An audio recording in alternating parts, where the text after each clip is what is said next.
할아버지, 이 회사 3개월 안에 망해요. 증거 있어요. 9살 소녀가 대기업 회장 앞을 막아서며 말했습니다. 때 묻은 앞치마, 청소 냄새가 배어든 낡은 가방. 누가 봐도 이 건물과는 어울리지 않는 아이였어요. 그런데 이 소녀의 낡은 스케치북 안에는 거대한 비밀이 빼곡하게 담겨 있었습니다. 과연 9살 아이가 찾아낸 그 비밀은 무엇이었을까요? 그리고 강 회장은 이 작은 침입자의 말을 믿게 될까요? 잠시만요. 구독과 좋아요, 댓글로 함께 해주시면 큰 힘이 됩니다. 그럼 바로 시작하겠습니다.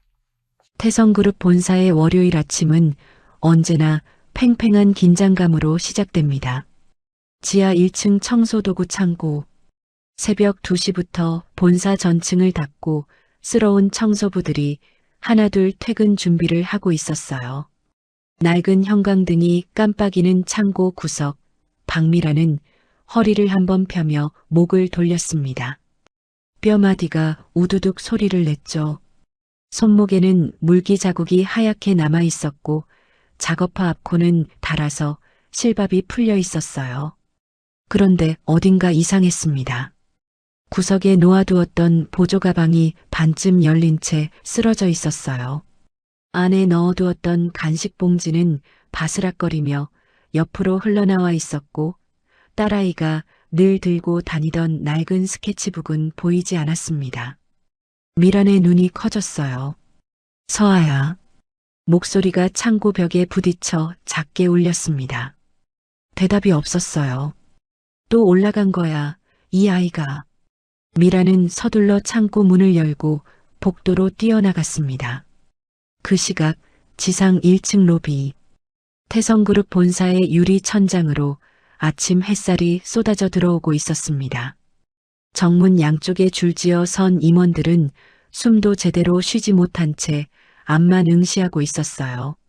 매주 월요일 강태준 회장이 직접 출근하는 날이면 로비의 공기는 평소보다 몇 배는 더 무겁고 서늘해지곤 했습니다.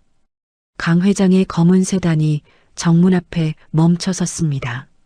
차문이 열리고 73의 나이에도 단단한 풍채를 자랑하는 강 회장이 모습을 드러냈죠.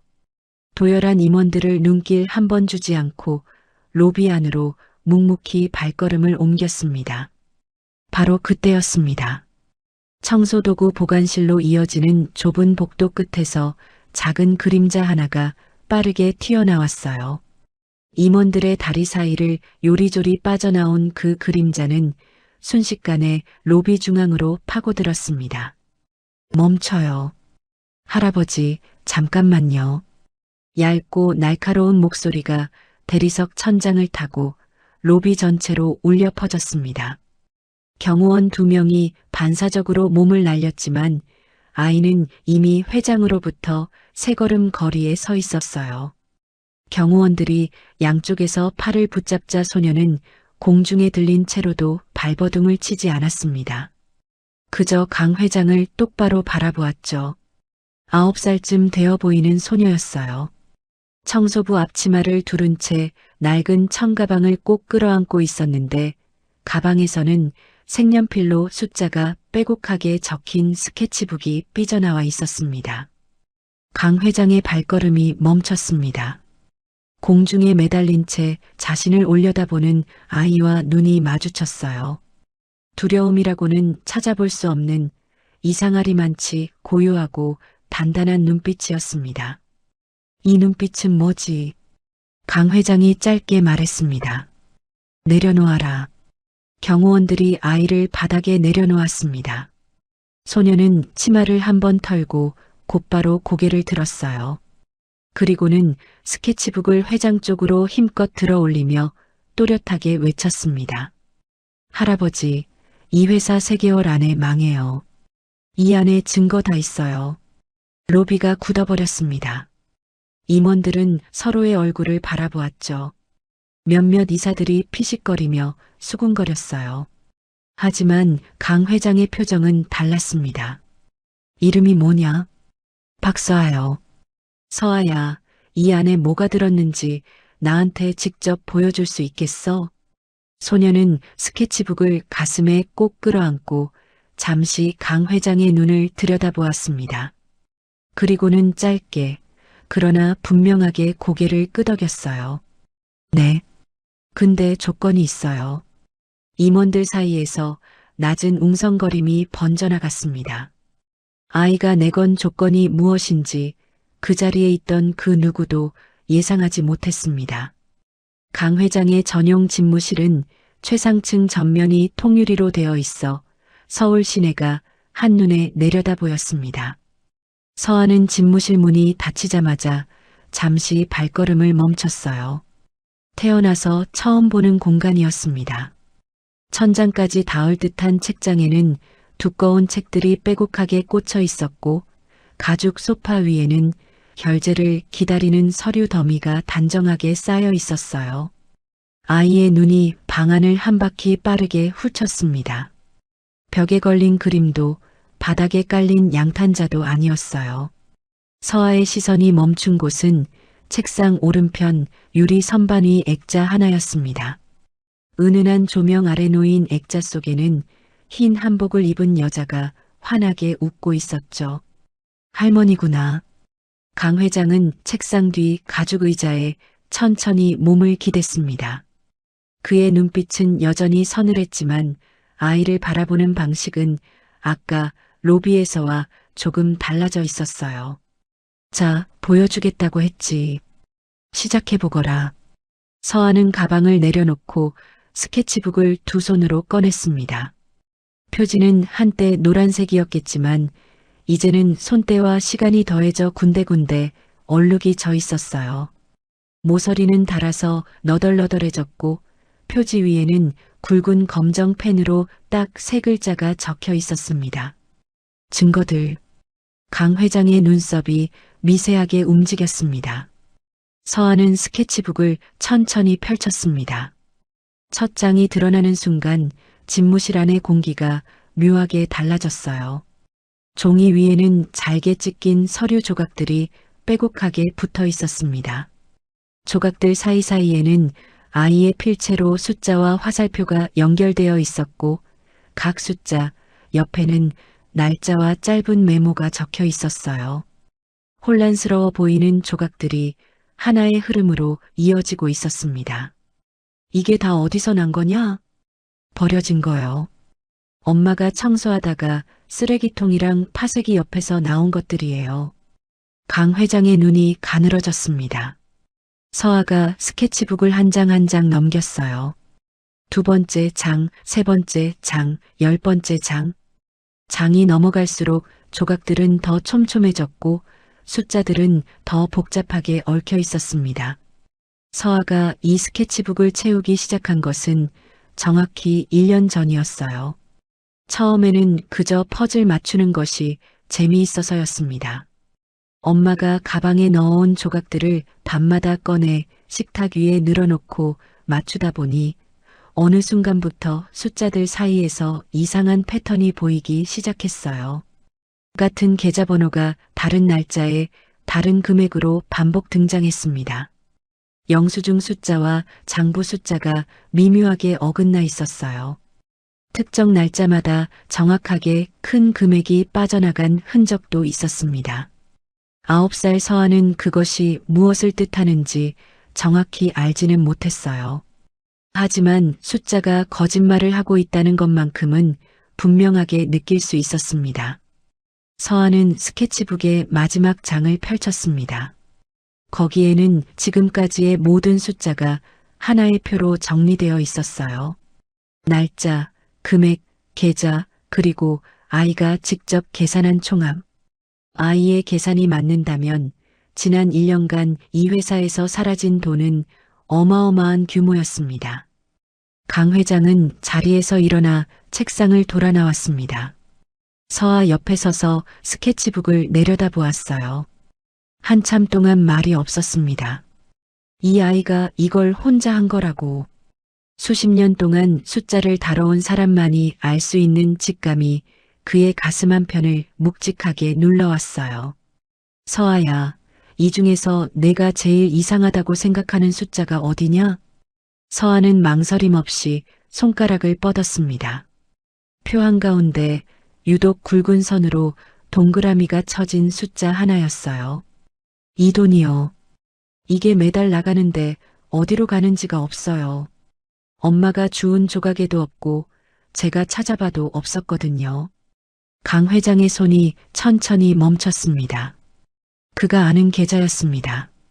아내가 살아있을 때 딱 한 번 조심하라고 말했던 이름과 연결된 계좌였어요. 강 회장은 입술을 굳게 다물었습니다. 그 이름을 지금 당장 입 밖에 낼 수가 없었습니다. 시간을 조금 되돌려야 합니다. 서아가 스케치북을 채우기 시작한 것은 꼭 1년 전 어느 겨울밤이었어요. 박미란이 태성그룹 본사 야간 청소 일을 시작한 것은 서아가 8살이 되던 해였습니다. 남편 없이 혼자 아이를 키우면서 낮에는 편의점, 밤에는 건물 청소를 뛰었어요. 손이 거칠어지는 것도 허리가 굽어가는 것도 대수롭지 않았습니다. 서아가 학교에서 돌아와 따뜻한 밥을 먹을 수 있으면 그것으로 충분했거든요. 문제는 서아였습니다. 미란이 밤 10시에 일을 나가면 서아는 혼자 방에 남겨졌어요. 처음에는 이웃 할머니에게 아이를 부탁했지만 할머니가 무릎 수술을 받고 나서부터는 그것도 여의치 않았습니다. 잠금 장치를 이중으로 확인하고 휴대폰을 손에 쥐어주고 비상연락처를 냉장고에 붙여두고 나와도 미란의 발걸음은 언제나 무거웠어요. 그날 밤도 그랬습니다. 미란은 새벽 2시 본사 12층 임원실 복도를 밀대로 닦고 있었습니다. 긴 복도 끝에서 끝까지 왕복하는 동안 건물 안에는 아무 소리도 없었어요. 청소기 모터 소리와 자신의 발소리뿐이었습니다. 그때 복도 한켠 재활용 수거함 앞에서 미란의 손이 멈췄어요. 파쇄기 옆 바닥에 종이 조각들이 흩어져 있었습니다. 청소하면서 늘 그냥 쓸어 담던 것들이었어요. 미란은 별 생각 없이 조각들을 모아 검은 봉투에 넣고 수거함에 올려놓았습니다. 그런데 집에 돌아와 보니 서아가 깨어 있었어요. 엄마 왔어? 응, 어서 자야지. 몇 시인 줄 알아? 엄마 가방에 종이 조각 있어? 나 퍼즐 맞추고 싶어. 미라는 피곤한 눈을 비비며 가방을 내려놓았습니다. 보조 가방 안쪽 주머니에 수거하다 남은 조각 몇 장이 들어 있었어요. 대수롭지 않게 꺼내 서아에게 건넸습니다. 서아는 식탁 위에 조각들을 늘어놓고 진지한 얼굴로 맞추기 시작했어요. 미라는 그 모습을 보다 소파에 쓰러져 잠이 들었습니다. 다음 날 아침 미란이 눈을 떴을 때 서아는 식탁 앞에 그대로 앉아 있었어요. 조각들은 반쯤 맞춰진 채였고 서아의 노트에는 숫자 몇 개가 옮겨 적혀 있었습니다. 엄마, 이 숫자 이상해. 여기랑 여기가 달라. 응? 뭐가? 금액이 달라. 분명히 같은 날짜인데. 미라는 눈을 비비며 노트를 들여다보았습니다. 서아가 가리키는 곳을 보았지만 무슨 뜻인지 알 수 없었어요. 그저 회사 서류 조각들이니 원래 복잡한 거겠지 싶었습니다. 그냥 회사 서류야. 신경 쓰지 마. 하지만 서아는 신경을 끄지 않았습니다. 그날 이후 서아는 매일 밤 엄마의 가방을 기다렸어요.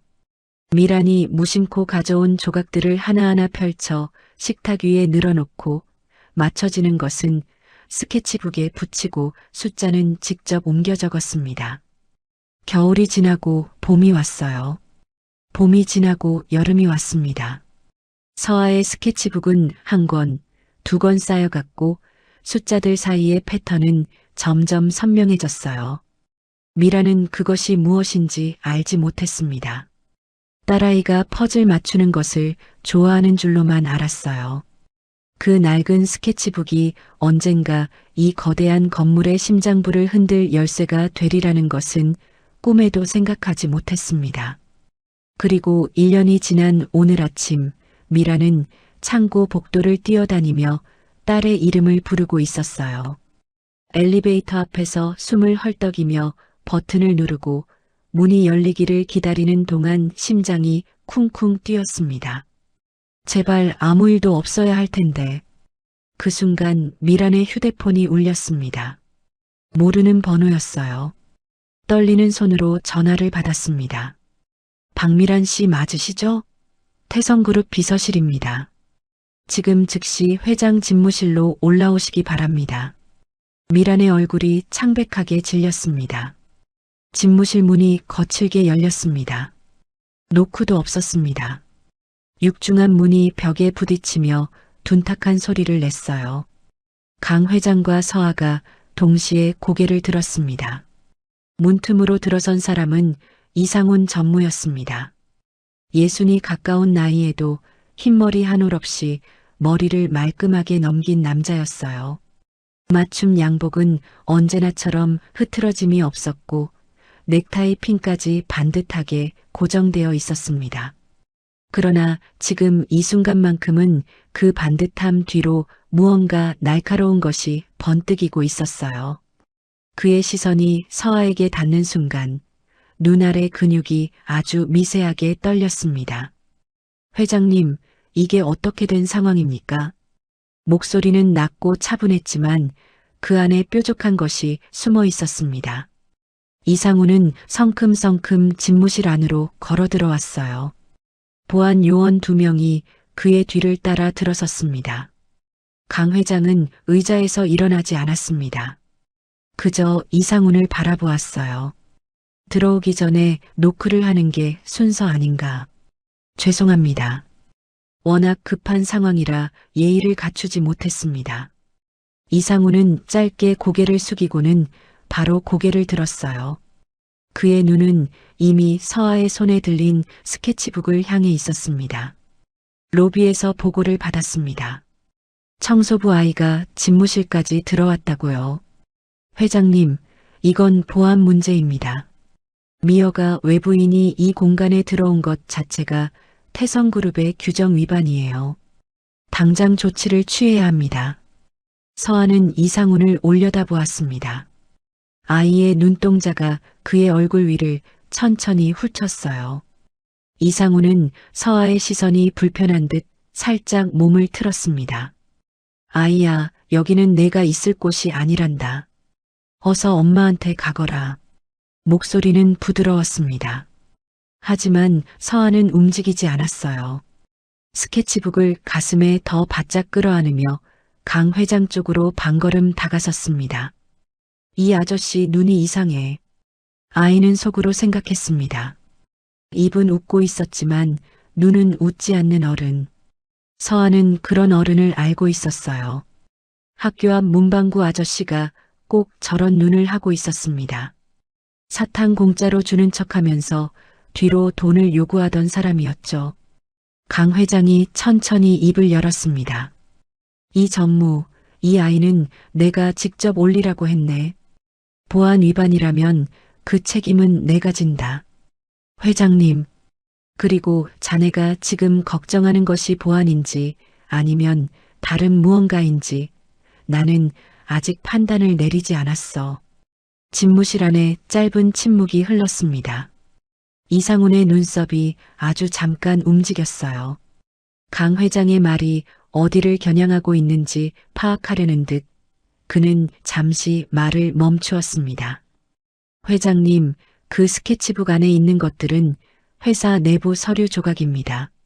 아이가 주워온 것들이라면 출처도 불분명하고 내용의 신뢰성도 담보할 수 없습니다. 오히려 누군가 아이를 앞세워 회사를 흔들려는 것일 수도 있지 않겠습니까? 그 말에 서아가 입을 열었습니다. 아저씨, 이거 버린 사람들이 있는 곳에서 나온 거예요. 이상훈이 서아를 내려다보았습니다. 파쇄기 옆이요. 12층하고 15층이요. 순간 이상훈의 입술이 아주 미세하게 굳었습니다. 강 회장은 그것을 놓치지 않았어요. 수십 년간 수천 번의 협상 테이블에서 사람의 얼굴을 읽어온 눈이었습니다. 그 짧은 굳음이 무엇을 뜻하는지 강 회장은 직감적으로 알아챘습니다. 이상훈 전무의 전용 집무실은 15층이었습니다. 강 회장은 아무 말도 하지 않았습니다. 그저 이상훈을 바라보며 천천히 의자에 등을 기댔어요.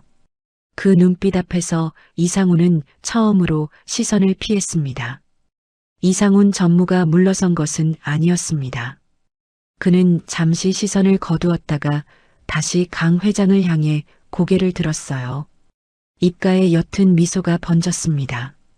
당황한 기색을 감추기 위한 미소라는 것을 이 집무실에 있는 두 사람은 각자의 방식으로 알아채고 있었습니다. 회장님, 그래도 아이의 말을 근거로 경영 판단을 내리시는 건 무리가 있습니다. 정식 감사 절차를 통해 확인하는 것이 순서 아니겠습니까? 강 회장은 대답하지 않았습니다. 대신 서아를 바라보았어요. 서아야, 내가 직접 설명해 보겠어? 서아는 고개를 끄덕였습니다. 스케치북을 책상 위에 펼쳐 올려놓고 마지막 장을 찾아 넘겼어요. 숫자와 화살표로 빼곡하게 채워진 표가 드러났습니다. 서아는 연필을 집어들고 표의 첫 번째 줄을 짚었어요. 여기 날짜 보이시죠? 매달 25일이에요. 딱 맞게 25일마다 돈이 나가요. 강 회장이 몸을 앞으로 기울였습니다. 금액은 매번 달라요. 근데 달라지는 방식이 있어요. 앞달 매출이 많으면 이번 달에 더 많이 나가고 앞달 매출이 적으면 이번 달에 덜 나가요. 꼭 매출이랑 연동되는 것처럼요. 이상훈이 짧게 웃었습니다. 아이가 재미있는 상상을 하는군요. 회장님, 매달 25일 지출이라면 정기 협력사 정산일과 겹칩니다. 충분히 설명이 되는 패턴이에요. 맞아요. 그래서 저도 처음엔 그런 줄 알았어요. 서아가 이상훈을 올려다보며 대답했습니다. 아이의 목소리는 차분했어요. 근데 협력사 정산이면 거래처 이름이 있어야 하잖아요. 세금 계산서도 있어야 하고요. 근데 이 돈은 그게 없어요. 조각을 다 찾아봤는데 하나도 없었어요. 집무실 안이 조용해졌습니다. 서아는 스케치북을 한 장 앞으로 넘겼어요. 거기에는 서류 조각 하나가 붙어 있었는데 숫자 일부가 잘려나간 채였습니다. 서아는 그 옆에 직접 계산한 숫자를 적어두었어요. 이 조각에서 계좌번호 앞자리가 보였어요. 그래서 다른 조각들이랑 다 맞춰봤더니 이 계좌로 돈이 들어간 게 12번이에요. 1년 동안이요. 강 회장의 눈이 그 숫자 위에 멈췄습니다. 이 계좌는 30년 전 아내가 거실 식탁에 앉아 낮은 목소리로 말하던 날이 떠올랐습니다. 여보, 이상훈 씨 그 사람 뭔가 이상해요. 내가 왜 그런지는 모르겠는데 그 사람 눈이 마음에 안 걸려요. 강 회장은 그날 아내의 말을 웃어넘겼었어요. 사람 보는 눈이 너무 까다롭다고 이상훈은 내가 믿는 사람이라고 했었죠. 그 말이 지금 이 순간 서아의 스케치북 위에서 다시 살아났습니다. 이상훈은 여전히 미소를 유지하고 있었습니다. 하지만 그의 손이 양복 재킷 단추를 만지작거리고 있었어요. 오래 함께 일한 사람만이 알 수 있는 그가 긴장했을 때 나오는 습관적인 손동작이었습니다. 강 회장은 그 손을 보았습니다. 이 전무. 네, 회장님. 자네 15층 집무실, 지금 당장 봉인해. 이상훈의 손이 멈췄습니다. 회장님, 그건 너무 급작스러운 조치입니다. 이유라도. 이유는 내가 알고 있어. 강 회장의 목소리는 낮고 조용했어요. 화를 내지 않았습니다. 그러나 그 차분함이 오히려 더 무거운 압박을 만들어냈어요. 이상훈은 잠시 강 회장의 얼굴을 바라보다가 결국 시선을 거두었습니다. 서아는 두 사람 사이를 번갈아 보았어요. 어른들의 싸움은 항상 소리를 높이지 않는 쪽이 더 무섭다는 것을 9살 아이는 이미 알고 있었습니다. 이상훈이 집무실을 나간 뒤 문이 닫히는 소리가 유난히 크게 울렸습니다. 강 회장은 한동안 그 닫힌 문을 바라보았어요. 30년이었습니다. 회사가 가장 어려웠던 시절 자신의 곁을 지켜준 사람이었습니다. 아내가 입원했을 때 병원 복도에서 밤을 새워준 사람이었고 아들이 사고를 쳤을 때 대신 수습에 나선 사람이었어요. 그 세월이 지금 이 순간 9살 아이의 스케치북 앞에서 흔들리고 있었습니다. 강 회장은 천천히 책상으로 돌아왔습니다. 서아는 스케치북을 가슴에 안은 채 조용히 기다리고 있었어요. 아이는 쓸데없는 말을 하지 않았습니다. 어른이 생각할 시간이 필요하다는 것을 알고 있는 것처럼 그저 조용히 서 있었어요. 강 회장은 책상 서랍 가장 안쪽을 열었습니다. 다른 서랍과 달리 자물쇠가 달린 서랍이었어요. 작은 열쇠를 꺼내 자물쇠를 열자 안쪽에서 낡은 천 파우치 하나가 나왔습니다. 한때 연한 하늘색이었겠지만 이제는 색이 발의 회색에 가까워진 파우치였어요. 강 회장은 그것을 꺼내 책상 위에 조심스럽게 올려놓았습니다. 서아는 파우치를 바라보았습니다. 할머니 거예요? 강 회장이 짧게 고개를 끄덕였어요. 파우치 안에서 나온 것은 손바닥만 한 작은 수첩이었습니다. 표지는 오랜 세월에 닳아 있었고 모서리는 둥글게 뭉개져 있었어요. 강 회장은 수첩을 펼쳤습니다. 페이지마다 작고 단정한 여자의 글씨가 촘촘하게 채워져 있었어요. 아내가 살아있을 때 늘 곁에 두고 쓰던 메모 수첩이었습니다. 강 회장은 천천히 페이지를 넘겼습니다. 장보기 목록, 지인들 생일, 아들 병원 진료일, 아내의 일상이 그 작은 글씨들 속에 고스란히 담겨 있었어요. 넘기는 손이 아주 조금 떨렸습니다. 그러다 멈췄습니다. 수첩 중간쯤 다른 글씨들보다 유독 힘을 주어 눌러 쓴 문장이 있었어요. 줄 바꿈도 없이 한 번에 눌러 쓴 것이 한눈에 보였습니다. 이상훈 씨만큼은 조심하세요. 이유는 모르겠어요. 그냥 느낌이에요. 하지만 그 느낌이 자꾸 마음에 걸려요. 날짜가 적혀 있었습니다. 아내가 세상을 떠나기 사흘 전이었어요. 강 회장은 수첩을 내려놓지 못했습니다. 그 문장 위에 눈이 머물렀어요. 30년 전 이 글씨가 여기 적힐 때 아내는 어떤 마음이었을까? 병상에 누워서도 이 걱정을 마음에 담고 있었던 것인지 아니면 퇴원을 기다리며 잊지 않으려고 적어둔 것인지 강 회장은 알 수 없었습니다. 다만 지금 이 순간 아내의 그 문장과 서아의 스케치북이 같은 이름을 가리키고 있다는 사실만큼은 분명했어요. 서아는 수첩 위의 글씨를 보았습니다. 다 읽지는 못했어요. 하지만 강 회장의 얼굴을 보는 것만으로도 충분했습니다. 할아버지, 할머니가 그 아저씨 조심하라고 하셨어요? 강 회장은 대답하지 않았습니다. 대신 수첩을 천천히 덮었어요. 그리고는 창밖을 바라보았습니다. 유리창 너머로 서울 시내가 펼쳐져 있었어요. 수십 년 동안 저 도시를 무대로 쉬지 않고 달려왔습니다. 그 긴 시간 동안 자신의 곁에 서 있던 사람이 지금 이 수첩 한 장과 아이의 스케치북 앞에서 전혀 다른 모습으로 보이기 시작하고 있었어요. 당신이 맞았소. 강 회장은 속으로 중얼거렸습니다. 30년 늦은 대답이었어요. 그때 집무실 문을 조심스럽게 두드리는 소리가 들렸습니다. 비서실 직원의 목소리였어요. 회장님, 박미란 씨가 도착했습니다. 서아의 얼굴이 굳었습니다. 엄마가 올라온 것이었어요. 잘못한 것도 아니었지만 엄마 앞에서는 왠지 모르게 어깨가 작아지는 기분이었습니다. 강 회장은 서아를 바라보며 낮게 말했어요. 걱정하지 마라.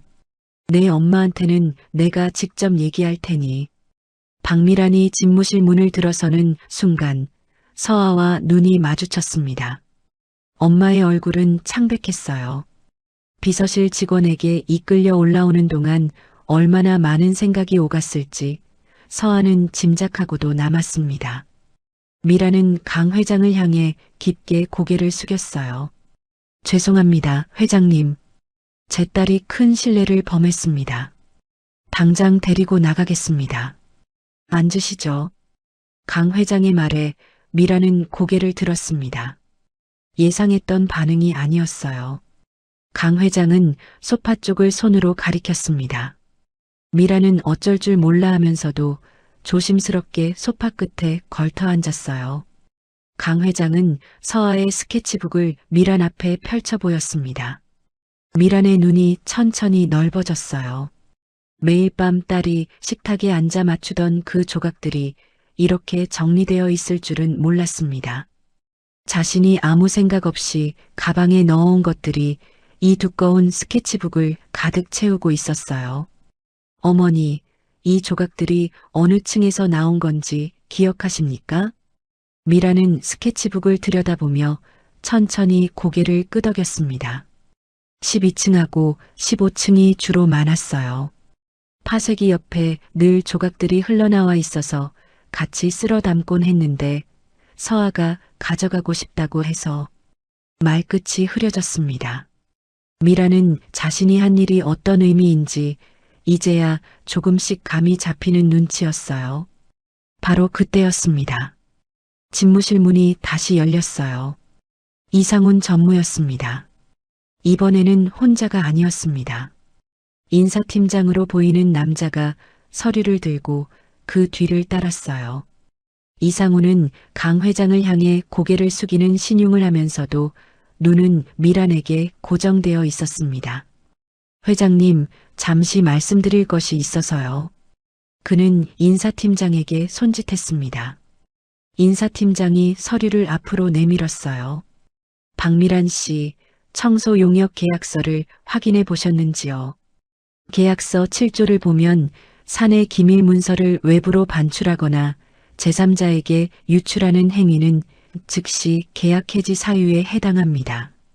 미란의 얼굴이 굳었습니다. 저는 유출한 게 아니라 파쇄 예정 문서를 수거해 자택으로 가져간 행위 자체가 반출에 해당합니다. 고의성이 없더라도 계약 조항상 해지는 불가피해요. 이상훈의 목소리는 여전히 차분했습니다. 흥분하지 않았어요. 오히려 그 차분함이 더 서늘하게 느껴졌어요. 미라는 입술을 달싹였지만 말이 나오지 않았습니다. 서아는 이상훈을 바라보았어요. 아이의 눈동자가 가늘어졌습니다. 아까랑 똑같아. 입은 규정 얘기를 하는데 눈은 다른 걸 보고 있어. 이상훈의 시선은 스케치북에 꽂혀 있었습니다. 규정을 따지러 온 게 아니었어요. 그것을 되찾으러 온 것이었습니다. 미라는 고개를 숙였어요. 두 손이 무릎 위에서 꼭 맞잡혀 있었습니다. 이 일자리를 잃으면 당장 다음 달 월세가 막막했어요. 서아 학원비도 겨울 점퍼도 아직 사지 못했습니다. 쌓인 걱정들이 한꺼번에 짓눌러 오는 것 같았어요. 서아는 엄마의 그 손을 보았습니다. 아이는 스케치북을 가슴에 더 바짝 끌어안았어요. 그리고 이상훈을 향해 똑바로 고개를 들었습니다. 우리 엄마 자르면 저도 이 스케치북 드릴 수 없어요. 집무실 안이 조용해졌습니다. 이상훈의 눈이 서아에게 향했어요. 아이는 물러서지 않았습니다. 이상훈은 짧게 웃었어요. 하지만 그 웃음이 눈까지 닿지 않는다는 것을 서아는 알고 있었습니다. 강 회장은 그 모든 것을 지켜보고 있었어요. 이상훈이 이 자리에 다시 들어온 이유, 서류를 앞세워 미란을 압박하는 방식, 그리고 스케치북을 향해 꽂힌 눈빛. 30년을 함께한 사람의 속내가 9살 아이의 눈에 먼저 읽히고 있었습니다. 강 회장은 천천히 자리에서 일어났어요. 이상훈이 다음 패를 꺼내기 전에 먼저 움직여야 할 때였습니다. 이상훈은 서아의 말에 바로 대응하지 않았습니다. 그는 잠시 아이를 내려다보다가 강 회장 쪽으로 시선을 돌렸어요. 그의 입가에 다시 옅은 미소가 번졌습니다. 회장님, 저는 회사를 걱정하는 마음에서 드리는 말씀입니다. 출처 불명의 서류 조각을 근거로 경영 판단을 내리시는 건 무리가 있어요. 오히려 이게 외부로 알려지면 태성그룹 이미지에 타격이 옵니다. 조용히 마무리하는 것이 모두를 위한 길이에요. 조용히. 강 회장이 그 두 글자를 천천히 되뇌었습니다. 30년 동안 자네가 조용히 마무리한 일들이 얼마나 되는지 이제는 내가 세어봐야 할 것 같군. 이상훈의 미소가 아주 조금 굳었어요. 강 회장은 비서실 직원에게 짧게 말했습니다. 보안팀장 지금 당장 올려보내. 그 말이 떨어지기 무섭게 이상훈의 태도가 달라졌습니다. 차분하던 눈빛이 빠르게 계산적으로 변했어요. 그는 뒤에 서 있던 인사팀장에게 눈짓했습니다. 인사팀장이 앞으로 나서며 서아 쪽으로 손을 뻗었어요. 아이야, 그 스케치북 이리 주렴. 회사 서류가 섞여 있으니 확인을 해야 한단다. 서아는 뒤로 물러섰습니다. 싫어요. 규정상 내부 문서는 회수해야 해. 어서 주렴. 인사팀장의 목소리는 부드러웠지만 손은 이미 서아의 가방 쪽으로 뻗어 있었습니다. 서아는 스케치북을 등 뒤로 숨기며 벽 쪽으로 바짝 붙었어요. 절대 안 돼. 이걸 빼앗기면 끝이야. 미란이 자리에서 벌떡 일어났습니다. 잠깐요. 왜 아이한테서 뺏으려고 하는 거예요? 박미란 씨, 감정적으로 대응하시면 곤란합니다. 계약 해지건도 아직 정리가 안 된 상황이에요. 이상훈이 낮게 말했습니다. 미란의 발이 그 자리에 굳었어요. 해고라는 말이 다시 그녀의 발목을 잡았습니다. 서아는 그 모습을 보았어요. 엄마의 굳은 발, 무릎 위에 맞잡힌 두 손, 그 손이 자신을 위해 매일 새벽 2시에 이 건물을 닦아온 손이라는 것을 아이는 알고 있었습니다. 서아는 숨을 한번 고르고 인사팀장을 올려다보았어요. 이거 가져가시면 안 돼요. 왜 안 되지? 왜냐하면요. 서아는 스케치북을 등 뒤에서 꺼내 앞으로 들었습니다. 표지를 펼치지 않았어요. 그냥 들고 있었습니다. 이 안에 있는 거 저 다 외웠거든요. 집무실이 조용해졌습니다. 서아는 이상훈을 바라보았어요. 날짜도요. 금액도요. 계좌번호 앞자리도요. 스케치북 없어도 다 말할 수 있어요. 저 숫자 한 번 보면 안 잊어버리거든요. 이상훈의 눈이 가늘어졌습니다. 그는 아이를 한동안 바라보다가 인사팀장에게 짧게 눈짓했어요. 인사팀장이 뒤로 물러났습니다. 집무실 안에 무거운 정적이 내려앉았어요. 강 회장은 서아를 바라보았습니다. 9살짜리 아이가 방금 한 일이 무엇인지 그는 정확하게 알고 있었어요. 빼앗길 것을 알면서도 물러서지 않은 것이 아니었습니다. 빼앗겨도 괜찮다는 것을 먼저 만들어 놓고 버틴 것이었어요. 이 아이는 강 회장은 말을 잇지 못했습니다. 그때 집무실 문이 열리며 보안팀장이 들어섰어요. 강 회장은 그를 보자마자 짧고 분명하게 말했습니다. 이상훈 전무 집무실과 개인 차량, 지금 즉시 봉인해. 그리고 이 전무는 오늘부터 사내 출입을 제한한다. 이상훈의 얼굴이 처음으로 굳었습니다. 미소가 사라졌어요. 그 자리에 남은 것은 오래 감춰두었던 날것의 표정이었습니다. 이상훈이 집무실을 나간 뒤에도 그의 체온 같은 것이 방 안에 남아있는 듯 했습니다. 강 회장은 잠시 창밖을 바라보다가 책상으로 돌아왔어요. 그는 아까 열었던 자물쇠 서랍을 다시 들여다보았습니다. 안의 수첩 뒤쪽에 파우치가 하나 더 있었어요.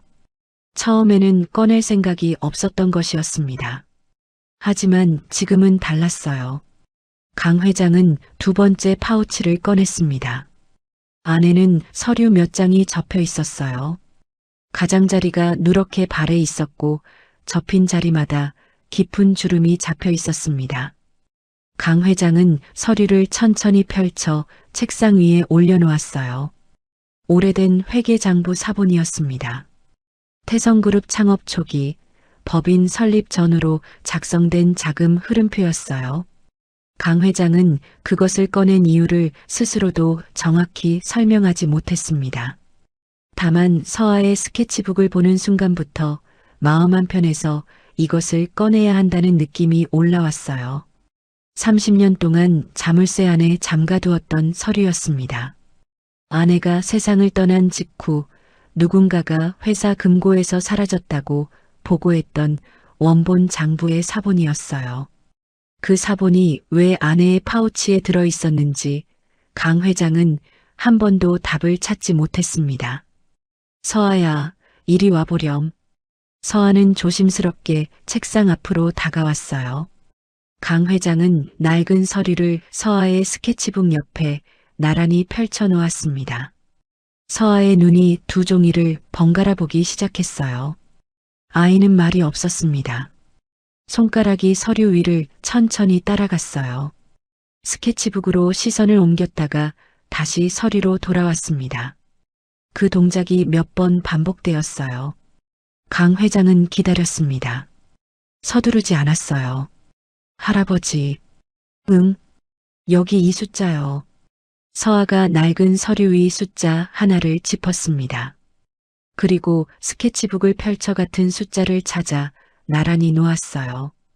똑같아요. 강 회장의 눈이 멈췄습니다. 이 서류는 30년 전 거잖아요. 근데 이 계좌번호가 제 스케치북에도 있어요. 지난 1년 동안 매달 돈이 들어간 그 계좌랑 앞자리가 똑같거든요. 강 회장은 천천히 몸을 앞으로 기울였어요. 낡은 서류와 스케치북을 번갈아 보았습니다. 숫자가 맞았어요. 30년 전 창업 자금 일부가 흘러들어간 계좌와 서아가 1년간 추적한 유령 계좌의 앞자리가 일치했습니다. 30년이었어. 강 회장의 손이 책상 위에 천천히 내려왔어요. 처음부터였다는 뜻이었습니다. 회사가 가장 여렸던 시절, 자신이 가장 믿었던 사람이 이미 그때부터 다른 곳을 보고 있었다는 뜻이었어요. 미라는 소파에 앉은 채 두 손을 꼭 쥐고 있었습니다. 자신이 매일 밤 쓸어 담은 조각들이 이런 의미를 가지고 있었다는 것이 여전히 실감나지 않는 눈치였어요. 서아는 강 회장의 얼굴을 올려다보았습니다. 할아버지, 많이 속상하죠? 강 회장은 대답하지 않았어요. 창밖으로 시선을 돌렸습니다. 서울 시내가 내려다 보였어요. 수십 년을 함께 달려온 도시였습니다. 그 시간 동안 옆에 서 있던 사람의 얼굴이 지금 이 순간 완전히 다르게 보이고 있었어요. 강 회장은 내선 전화기를 들었습니다. 법무팀장 지금 당장 올라와. 목소리는 낮고 조용했어요. 떨리지 않았습니다. 하지만 그 안에 담긴 무게는 이 집무실 천장보다 높고 무거웠어요. 서아는 스케치북을 덮었습니다. 1년 동안 밤마다 혼자 맞춰온 퍼즐이 오늘 이 자리에서 마지막 조각을 찾았어요. 아이는 그 사실이 기쁜지 슬픈지 잘 몰랐습니다. 다만 강 회장의 뒷모습을 보고 있으니 가슴 한편이 조금 아팠어요. 법무팀장이 올라오기까지 채 10분이 걸리지 않았습니다. 그는 서류 가방을 들고 숨을 고르며 집무실로 들어섰어요. 강 회장의 얼굴을 보는 순간 표정이 굳었습니다. 오랫동안 이 회사에서 일해온 사람이었어요. 회장의 얼굴이 지금처럼 보이는 날이 어떤 날인지 그는 경험으로 알고 있었습니다. 강 회장은 낡은 서류와 서아의 스케치북을 법무팀장 앞에 나란히 놓았어요. 이 계좌 전부 조회해. 30년 전 거래 내역부터 오늘까지 전부. 법무팀장은 두 자료를 번갈아 보다가 조심스럽게 입을 열었습니다. 회장님, 이 계좌는 이상훈 전무 명의의 차명 계좌로 저희 내부 감사팀이 3년 전부터 의심을 가지고 있던 계좌입니다. 강 회장의 눈이 천천히 법무팀장을 향했어요. 3년 전부터? 네. 다만 당시 전무님의 반발이 워낙 강했고 확실한 증거가 없었기 때문에 보고를 올리지 못했습니다. 내부에서 보고서 자체가 묻혔어요. 강 회장은 아무 말도 하지 않았습니다. 법무팀장은 고개를 숙였어요. 서하는 소파에 앉아 그 대화를 듣고 있었습니다. 3년 전부터 알고 있었다는 말이 무슨 뜻인지 9살 서하도 어렴풋이 이해했어요. 이상훈이 무서워서 아무도 말하지 못했다는 뜻이었습니다. 보안팀장이 집무실로 추가 보고를 올린 것은 그로부터 1시간 뒤였어요. 이상훈의 집무실을 봉인하는 과정에서 이중 잠금 장치가 된 캐비닛 하나가 발견되었습니다. 캐비닛 안에는 두꺼운 파일 3개가 있었어요. 파일 안에는 태성그룹의 주요 사업 계획서, 신제품 개발 자료, 해외 바이어 계약 조건표가 들어 있었습니다. 그리고 그 옆에는 경쟁사 로고가 찍힌 내부 회신 문서가 나란히 꽂혀 있었어요. 강 회장은 파일을 직접 펼쳐보았습니다. 경쟁사와 주고받은 문서의 날짜는 무려 창업 초기까지 거슬러 올라갔어요. 태성그룹이 첫 해외 수출 계약을 따내려던 시기 이상훈이 경쟁사의 입찰 조건을 사전에 넘긴 정황이 문서에 고스란히 담겨 있었습니다. 그 계약을 빼앗겼을 때 강 회장은 운이 나빴다고만 생각했어요. 정보가 새나갔으리라고는 상상도 하지 못했습니다. 그것이 시작이었어요. 이후 30년 동안 이상훈은 두 곳에 발을 걸치고 있었습니다. 태성그룹의 전무로 회장의 신뢰를 받으면서 동시에 경쟁사의 정보원으로 움직이고 있었어요. 회사가 어려울 때마다 결정적인 계약들이 경쟁사에 넘어간 것도 몇 번의 인수합병 시도가 번번이 무산된 것도 우연이 아니었습니다. 강 회장은 파일을 덮었어요. 손이 움직이지 않았습니다. 덮은 파일 위에 그냥 올려진 채였어요. 30년이라는 시간이 지금 이 파일 한 권에 압축되어 있었습니다. 가장 어려웠던 날들, 가장 억울했던 순간들, 그것들 뒤에 이 사람이 있었다는 사실이 분노보다 먼저 깊은 공허함으로 다가왔어요. 당신이 먼저 알아봤군. 강 회장은 속으로 아내에게 말했습니다. 눈빛이 이상하다고 했던 그 말. 이유는 모르겠지만 마음에 걸린다고 했던 그 말. 30년 전 아내가 병상에서 수첩에 눌러 쓴 그 문장이 지금 이 파일보다 더 정확했어요. 서아가 조용히 강 회장 곁으로 다가왔습니다. 아이는 아무 말도 하지 않았어요. 그냥 강 회장 옆에 서 있었습니다. 작은 손이 슬며시 강 회장의 손 옆에 놓였어요. 닿을 듯 닿지 않는 거리였습니다. 강 회장은 그 손을 내려다보았어요. 그리고 천천히 손을 뻗어 서아의 작은 손을 감싸주었습니다.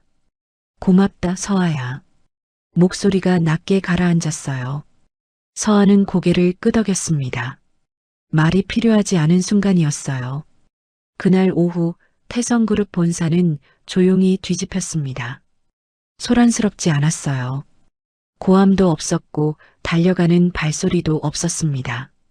그러나 건물 전체에는 무언가 거대한 것이 이동하는 진동이 느껴졌어요.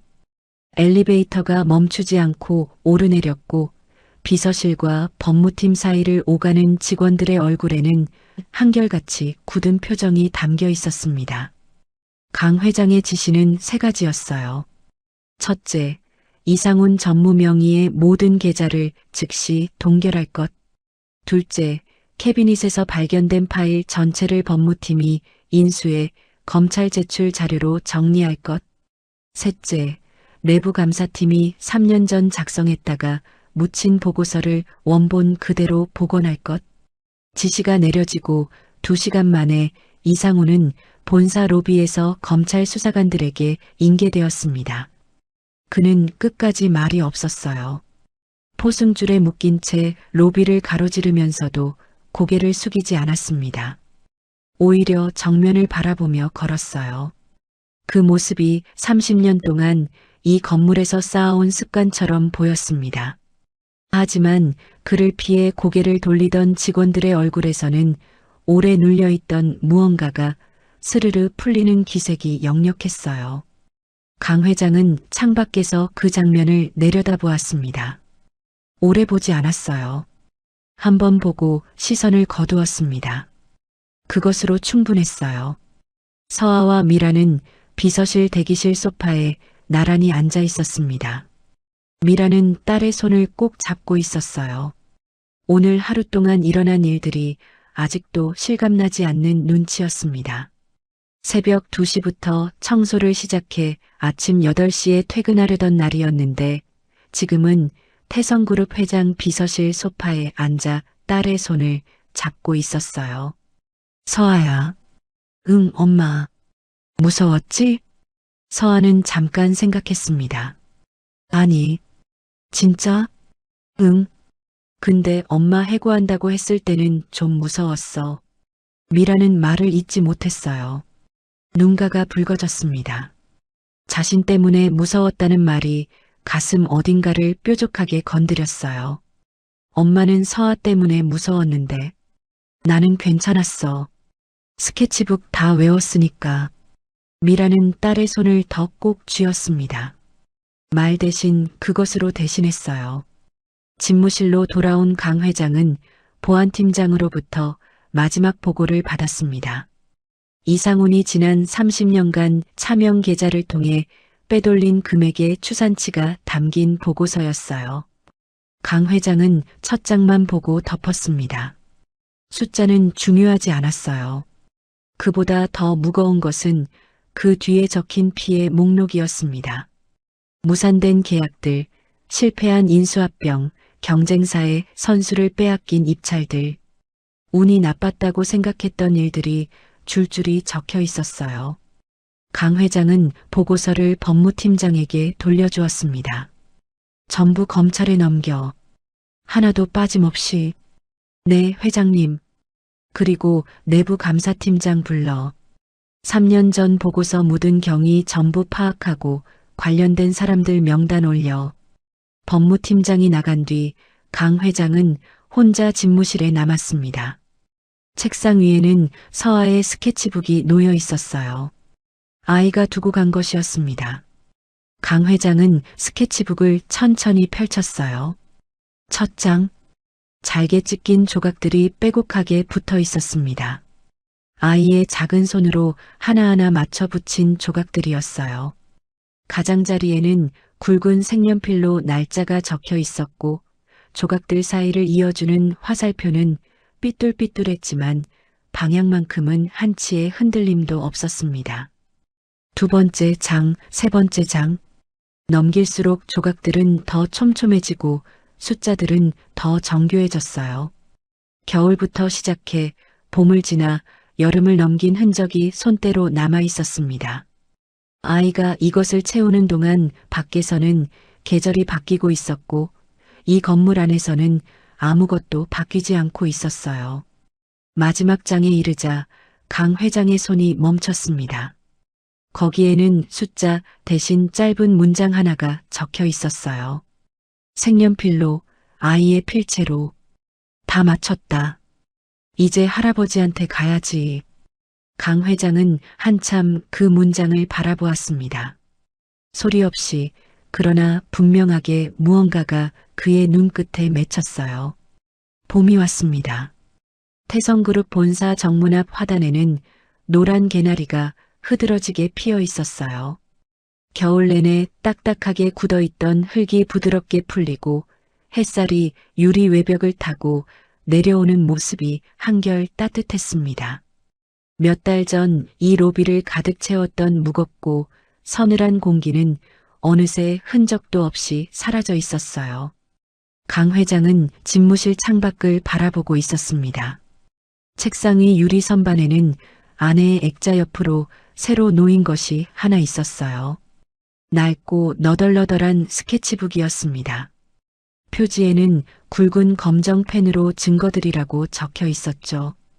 강 회장은 매일 아침 그것을 한 번씩 바라보는 습관이 생겼어요. 아내의 사진을 보고 스케치북을 보고 그제야 하루를 시작했습니다. 비서실 직원이 노크를 했어요. 회장님 오셨습니다. 문이 열리며 서아가 들어왔습니다. 오늘은 교복 차림이었어요. 4월이 되면서 새 학기가 시작된 것이었습니다. 서아는 가방을 한쪽 어깨에 걸친 채 집무실 안을 한번 둘러보더니 유리 선반 위 스케치북을 발견하고 눈을 동그랗게 떴어요. 할아버지, 저거 거기 두는 거예요? 응. 잘 보이는 곳에 두는 게 맞는 것 같아서. 부끄럽게. 서아가 볼을 부풀렸습니다. 강 회장은 낮게 웃었어요. 매주 토요일 서아는 이 집무실에 들렀습니다.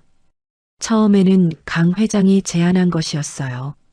공부하다 막히는 것이 있으면 가져오라고, 수학 문제도 좋고 다른 것도 좋다고 했습니다. 서아는 두 번째 주부터 혼자 올라오기 시작했어요. 노크를 하고 들어와 소파에 앉아 숙제를 꺼냈습니다. 강 회장은 자신의 서류를 보다가 가끔 서아의 노트를 들여다보았어요. 두 사람은 오랫동안 말이 없어도 어색하지 않았습니다. 그 사이 태성그룹에는 조용하지만 단단한 변화가 이어졌어요. 이상훈 전무는 검찰에 구속 기소되었습니다. 30년간의 배임과 횡령, 기업 기밀 유출 혐의였어요. 재판이 진행되는 동안 관련 임원 여럿이 줄줄이 직을 내려놓았습니다. 강 회장은 그 과정에서 단 한 번도 외부의 입장을 내지 않았어요. 다만 내부적으로는 하나도 빠짐없이 처리하라는 지시만 반복했습니다. 박미라는 복직했어요. 야간 청소팀으로 돌아온 것이 아니었습니다. 강 회장은 그녀를 본사시설관리팀 정직원으로 채용했어요. 처음에는 미란이 한사코 손사래를 쳤습니다. 과분하다고, 딸이 한 일이지 자신이 한 일이 아니라고 했어요. 강 회장은 그 말을 조용히 들었다가 말했습니다. 1년 동안 그 조각들을 집에 가져간 건 당신이었어요. 서아가 맞출 수 있었던 건 당신 덕분이에요. 미라는 더 이상 사양하지 못했습니다. 그날 오후 강 회장과 서아는 본사 옥상 정원을 걷고 있었어요. 따뜻한 봄 햇살이 두 사람의 어깨 위로 내려앉았습니다. 서아는 화단 앞에 쪼그려 앉아 꽃 이름을 하나씩 읽어보았어요. 강 회장은 그 옆에 서서 아이를 내려다보았습니다. 당신이 보낸 걸까요? 강 회장은 속으로 아내에게 물었어요. 그 작은 아이가 이 큰 건물 안으로 걸어 들어온 날 당신이 어딘가에서 문을 열어준 것은 아닌지, 30년 동안 닫혀있던 것들이 9살짜리 손에 의해 하나씩 열리던 그날을 당신은 어디선가 보고 있었던 것은 아닌지. 할아버지. 서아가 고개를 들었어요. 이 꽃 이름이 뭐예요? 강 회장은 몸을 낮춰 서아가 가리키는 꽃을 보았습니다. 매화야. 예쁘다. 응. 추울 때 제일 먼저 피어나는 꽃이란다. 서아는 잠시 꽃을 바라보다가 고개를 들어 강 회장을 올려다보았어요. 할머니가 좋아했어요? 강 회장은 잠깐 멈췄습니다. 어떻게 알았어? 그냥요. 할아버지가 보는 눈빛이 달랐어요. 강 회장은 아무 말도 하지 않았습니다. 다만 천천히 몸을 일으켜 서아 옆에 나란히 섰어요. 봄바람이 두 사람 사이를 부드럽게 지나갔습니다. 아이의 머리카락이 살짝 흩날렸어요. 그것으로 충분했습니다.